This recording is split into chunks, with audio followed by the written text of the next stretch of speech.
What's up, everybody? Welcome back to Big Things Kentucky 2022, Coach. Have no fear, Big Things Kentucky is here. First show of 2022, Coach.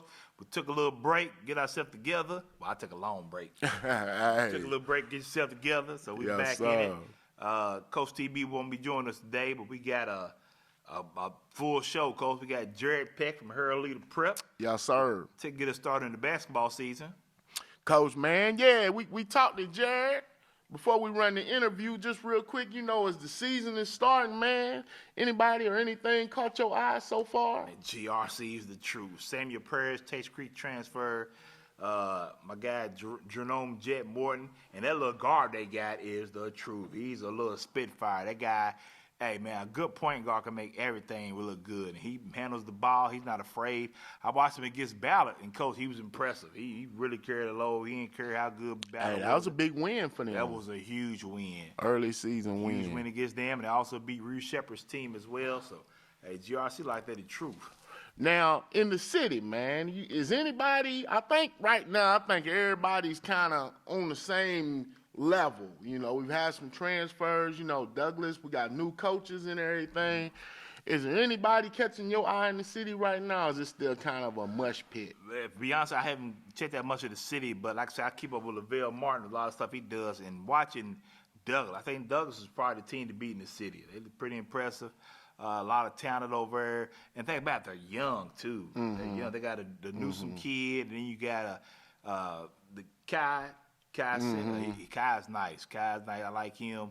And they're pretty loaded this year. I think this might be the best Douglas team they've had over there. Yeah, man, it's going to be interesting. As always, the 11th region, as we talked with Jared, says, you never know who's going to come out of there. Madison Central shocked everybody.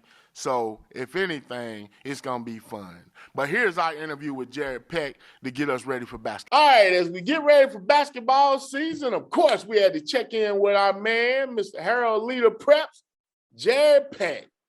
Jared, man, First of all, basketball season. Just kind of give us a little, I guess, preliminary of what's been going on up to this point. Well, on the boys' side, we've gotten through the holiday tournaments. We've gotten some of the district action out of the way. And a lot of teams in the Lexington area in the 11th region have already played at least one district game. And then we had holiday tournaments where a bunch of the top teams came through Lexington for a LexCast event, both boys and girls. And we kind of got an idea of who can contend for the Sweet 16 titles in each. But then there are a lot of things that still need to be figured out. Like, I don't think we figured out who's going to win the 11th, neither boys or girls. They're going to settle that out on the court, and it's going to be fun to watch. Now, we've actually got quite a few new coaches coming in. Dunbar has a new boys coach. Who else? Bryan Station has turned over both of their coaches. Who else we got new coaches at new coach Henry Clay girls, took over Ashley Gerard. The boys is Champ Ligon Jr., who was there during Bryan Station's Glory Day run when they had Shelvin Mack. And they were one of the top teams in the state. He's back. He coached Mercy girls for almost a decade, and then kind of retired, but then decided he wanted to come back into coaching, and Bryan Station's where he wanted to come back too. And he's got those kids playing hard. They press, they get after it. They beat a depleted Henry Clay team last week. I saw that game. Henry Clay didn't have AZ Blackwell, and they were all coming off illness, but you still got to play the games. And Bryan Station got down in that game and took the lead, and showed they've got plenty of weapons to keep up with people. So they can, any given day, Bryan Station is one of those any given day teams. They can find something. Now, this year, last year was kind of like, Lexington Catholic kind of led, most of the season as far as, everybody was the pick. But then Madison Central kind of came out of nowhere and took it. Who's kind of like the early favorite so far in the region? The early favorite was Madison Central, but they're not very deep. But, they 1 through 5, they're as good as anybody. They got Will Harden back. He can shoot threes. He can post up. He can score 30 a night, make 5 or 7 threes if he wants to. They also have Jalen Davis, who is the player that went absolutely bananas against Lexington Catholic last year in that 11th region first round when they shocked everybody by shooting something like 70% from the field. It's hard to beat a team that's going to shoot 70% from the field. And they were on their home floor. And that game went overtime. And, Lexington Catholic was probably the best team out of the 11th region last year, but they ran into a buzzsaw that night at Madison Central. And they really suffered from not being able to solve their district rival Dunbar last year. Dunbar got them twice. Dunbar won the 43rd district, and all credit to Dunbar. Nick Spalding and Tim Wilder Jr. Were amazing in those back-to-backs, and they just had Lexcath's number. Even though Lexcath had probably, according to Mr. Basketball, the best player in the state, it takes more than that to survive the 11th region. And it's the same way this year. I don't know who's going to win the 11th region. Madison Central has a lot of pieces back from that team. They don't have Cole Brown back, but they have a lot of pieces back. But they're only going 5 deep is a problem if teams go deeper than that with quality players. And they ran into that problem when they played Ballard during the holiday tournament at Lexington Catholic. Ballard goes 9, 10 deep. They might have just got an 11th player who got eligible, and they can wear you out. And they wore Madison Central out after it got into the third and fourth quarter. Madison Central couldn't sustain that level of effort the entire way, and Ballard did. Now, looking at the city public schools, who do you think has the early lead as far as starting this season out early so far? Dunbar is there one, or is it pretty much wide open? Yeah, I think Dunbar goes as far as they can get Nick Spalding open for 3-point shots. They lost Tim Hall Jr. to transfer. He's out of state now. So Nick Spalding went off for 30 and beat Madison Central the other night. If they can get that kind of production out of him night in, night out, they're going to be pretty tough to beat. Lexington Catholic is still really good. They've got a 7-footer in Reese Potter. And when he's making his shots and getting rebounds, they're hard to handle. They've got Jack Goman, who was their quarterback the last 2 years. He's a really good basketball player too. He was their second leading scorer behind Ben Johnson last year. He's their leading scorer this year, ahead of Reese Potter. They also have John Reinhardt who can shoot threes, and Hudson Sparks. I think if Hudson Sparks can come along, that kid's like 6'6", 6'7". If he can come along and be a threat for them, they can do some damage. Henry Clay got a big transfer, Brendan Wicker. And they still have A.Z. Blackwell. Conlon Brown's making threes. I thought that Henry Clay looked good early. They were 10-0 out of the gate and had beaten, teams like Douglas. And you talk about Douglas. Douglas has Tyson Berry back. They have Kai Simpson back. How is Douglas? They're also pretty good, but they've also taken some losses. I'm going to see Henry Clay, hopefully healthy Henry Clay, play Frederick Douglass on Tuesday night. And I'll see how that shakes out. But with Tyson Barrett, you feel like Douglas has got to be in the mix. It's just a crapshoot. I mean, any team can get hot. And we found out, Lexcath was ranked number 1 in the state most of the year, and they didn't make it out of the 11th region. Yeah. So we don't have any idea what's going to happen. Now, just real quick, looking out in the countywide, GRC is just on a tear right now, starting off on the season. What we kind of seen them build. Is this finally the year for GRC? Hey, what's going on, my guy, Jared Peck? Well, good, sir. Those dudes just showed up. How you doing, Coach? What's good up, to see you. Appreciate the kind words and stuff while I was gone, man. This guy tried to hold it down a little bit for me. Let me ask you a question. I got 2 questions. I noticed they gave the kids an extra year last year because of the COVID, and Jerome Morton is one of the kids that took advantage of that. That was big right there. Now, will they help? It was pretty big. That was huge. That was huge. Do you think that helped with his recruitment? I know a lot of people are putting him and Reed Shepherd on the same kind of level. What do you think of that? Well, him playing alongside Reed, and whenever Reed played in that Lexington tournament, most days that he was there, John Calipari and some of the UK staff and some of the UK teammates were there. Okay. So they got to see Jerome Morton up close. But how that increases his profile, it should. He's got an Eastern Kentucky offer already. Okay. But he's going to be right there. When we talk about Mr. Basketball next year, I think it's going to be hard for Reed Shepherd to lose Mr. Basketball next year. Yeah. But Jerome Morton should be considered. He should be right there. He's going to be the 10th region player of the year. I mean, if ever, Lord willing and the creek don't rise and he stays healthy, he's going to be the 10th region player of the year and one of the candidates for Mr. Basketball next year. He would be a Mr. candidate. If he hadn't reclassified, he would have been this year. I mean, I don't know who's going to contend for Mr. Basketball this year. And it's probably Caleb Glenn out of Male or Gabe Sisk out of Ballard are probably two of the favorites, but we'll just see. But yeah, an extra year to get older, more mature. Come on. It's a no-brainer if you feel like you're kind of marginal. Some people deride this opportunity as like, cheating or something like that. Is like there are plenty of kids that were held back in 8th grade or 1st grade or whatever, who are already 18 playing high school basketball. They're already 18 and turn 19. You don't have to turn 19.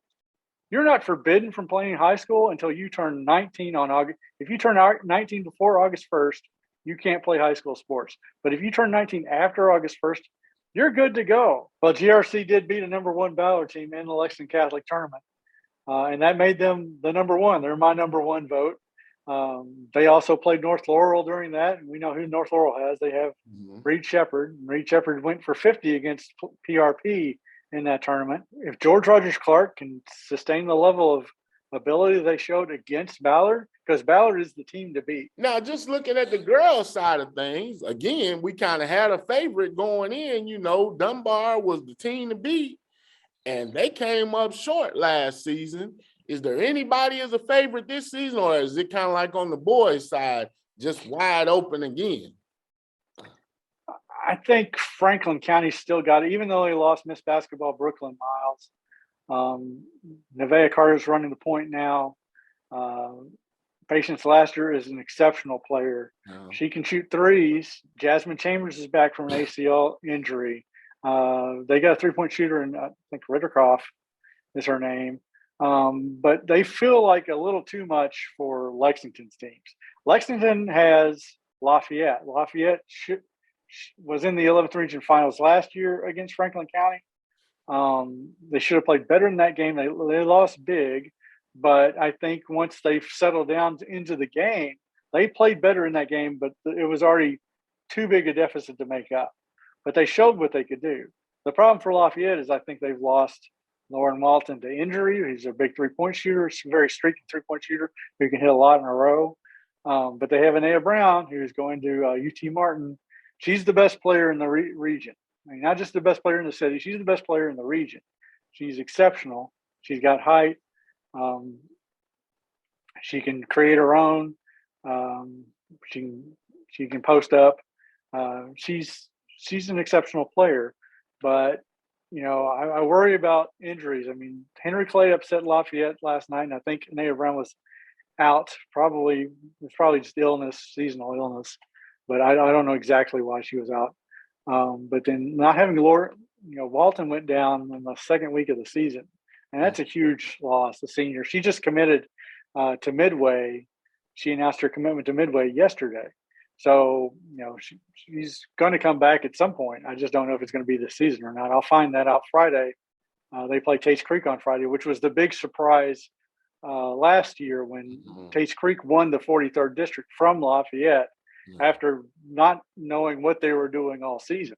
They were like lost in the woods, and then all of a sudden they found some heart and determination and started making shots, and they upset Lafayette in overtime of the 43rd district title. Now, I thought Tates Creek, bringing almost everybody back, including a freshman who went crazy last year in the district finals, Tates Creek would be the team to beat in the city this year. But Tates Creek is kind of stumbled around, and they really haven't found their way yet. They beat a Clark County Girls team, who is a monstrous team. The second game of the season, Tates Creek beat Clark County. That seems impossible now, given that they've lost several in a row since then. But they're still the team that could beat Clark County. And Clark County girls team is like the boys team. They're no joke. They're one of the best in the state. I don't know if anybody can compete with Sacred Heart, but George Rogers Clark High School is probably going to win the 10th region and probably going to go a couple rounds in the Sweet 16 at least until they run into somebody who is on the next tier. So if Tates Creek gets their act together, Tates Creek might be the team to beat in the city. Dunbar lost a lot with their seniors graduated. They lost a bunch. Lexington Catholic is feisty. They've got the kind of same core they've got last year, but they have trouble beating good teams that can trade shots with them and make up, go with them bucket for bucket, and then they'll have a miss, and then that kind of spirals. So Lexington Catholic hasn't shown me that they can trade shots with a good team and be there at the end. But they have a ton of athletes. They have a ton of multi-sport athletes playing softball, soccer, basketball. It's kind of crazy how many multi-sport athletes Lexcath has. But as far as who's going to win the 11th region, the team we're not talking about is Berea. And Berea has a girl, just Madison Howe is averaging 17 points a game. Berea is probably going to be in the All-A Classic. That's going to give them some good experience against good teams in the All-A Classic because Pikeville's going to be there this year. That's going to give them a ton of competition that Berea doesn't normally see. They haven't been beaten in state yet. Berea hasn't. And Damian Stepp has got a really good team down there. So they're going to be a problem. Whether they're a big enough problem for Franklin County, we're going to find out because I think they play in a couple of weeks. Oh, okay. Well, again, man, looks like it's going to be a wide open basketball season. Lots of upsets and fun going into this basketball season. Thanks, Jared, for catching us up as we dive into basketball, man. This week, let's see, Thursday, Friday, where can they catch you at, Jared? You going to be in any games in Pacific? I'm going to be at the Henry Clay versus Douglas girls game on Thursday. I'm going to be at the Tates Creek Lafayette girls game on Friday. I might take in Russell at Anderson County girls basketball on Saturday because Shaylin Steele was kind of a breakout star at the Sweet 16 last year for Russell. And they're coming to Anderson County. That's a top 10, top 25 matchup. And it should be good. But I'll be everywhere. I'm putting in a game a night, man. Man, and on the girls' side, Lafayette, my Dunbar Bulldogs, they almost rebuilding or reloading, I guess. They lost a lot, but he always had a lot. Like Jared said, the Tates Creek girls, you never know what's going to happen with them. And Lafayette's on some injuries, so, man, who knows? Like I said, the 11th is always considered the Wild Wild West. Yeah. You got a new coach at Bryan Station. She's taking over. They should be much improved. We got an interview with her in the next few weeks coming up, so be sure to check us out. We're going to introduce you to all the new coaches in the area. Absolutely. But I like Tates Creek. Tates Creek made a good run last year before everything got shut down. So, so I like Tates Creek. I think Tates Creek could be a team to watch, Coach. Yes, sir. Yes, sir. Well, Coach, man, be on the lookout for us at the basketball games. Now we want to jump to this Sunday. We will be having on January the 16th, the Building Lives Through Sports is having a combine. And we're familiar with these guys as Ryan Montgomery, man. They always do a great job putting on this combine. So this combine is for unsigned seniors. It'll be here at Tower Hill Sports, the old Malibu Jacks building off Palumbo Drive behind the library over there and behind the gym over there. So definitely get out there and see it. Great thing that Ryan Montgomery now is trying to put together for these seniors to be seen. So if you're a senior who has not had many offers, you don't like the offers you have, come out there, showcase your talent, and do your thing. I'm pretty sure there'll be plenty of coaches in the building. And to find out more about this event, we got a chance to talk to Mr. Montgomery and the Building Lives Through Sports gentlemen. Here's that here. All right, we're here with the Building Lives Through Sports Foundation to talk about this Sunday's I Have a Dream Combine for unsigned players. Guys, introduce yourselves, man. Ryan Montgomery. Carlos Collins. Brandon Cosby. George Durant out of St. Petersburg, Florida. Guys, this Sunday, we will have this combine in Lexington. What made you want to put this on? The main thing is just amongst us and just talking to different coaches throughout the city and throughout the state, man, it's a lot of seniors that don't get opportunities, whether it's exposure or you know what I'm saying, just whatever the means might be. So we just decided to put our heads together and pretty much bring it to Kentucky.